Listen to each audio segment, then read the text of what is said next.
শেরপুরের সীমান্তবর্তী এলাকায় বন্য হাতির উপদ্রব বেড়ে যাওয়ায় আতঙ্কে রয়েছেন স্থানীয়রা।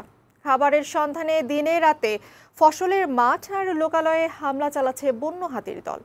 এতে আধা পাকা ধান ঘরে তুলতে হিমশিম খেতে হচ্ছে সব অঞ্চলের কৃষকদের।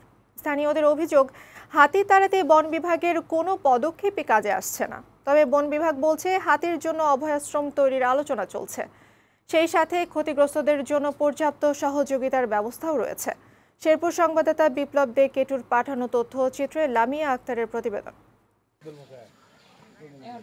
শেরপুরের নালিতাবাড়ী উপজেলার সীমান্তবর্তী এলাকার অনেক ক্ষেতের বোরো ধান এখনো পাকেনি, অথচ বন্য হাতির পাল থেকে ফসল রক্ষায় আধা পাকা ধান কাটতে বাধ্য হচ্ছেন কৃষকেরা। জেলার সীমান্তবর্তী শ্রীবর্দী, ঝিনাইগাতি ও নালিতাবাড়ী উপজেলার 22,000 একর বনভূমি জুড়ে প্রায় 100টি হাতির দল বিচরণ করছে। এসব এলাকার আধা পাকা ধান আর সবজি খেয়ে সাবার করছে হাতির দল, সেই সাথে লোকালয়ে হামলা করছে প্রতিদিন।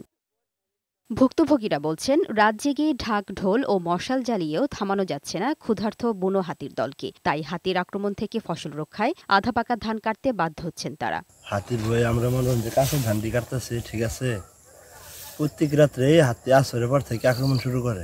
বন বিভাগের কোনো তথ্য তালাবি করে না, তারপরে এই যে হাতির জন্য কোনো পদক্ষেপ নেয় না।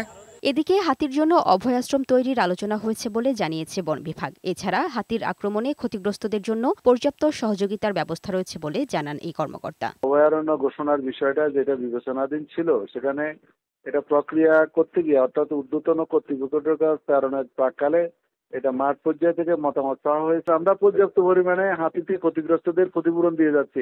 বন্য হাতি রক্ষা ও মানুষের ক্ষতি কমাতে ময়মনসিংহ বন বিভাগের আয়োজনে বালিঝুরি, রাংটিয়া ও মধুটিলা রেঞ্জে সচেতনতামূলক কর্মশালাও করা হয়েছে। ডেস্ক রিপোর্ট, বৈশাখী সংবাদ।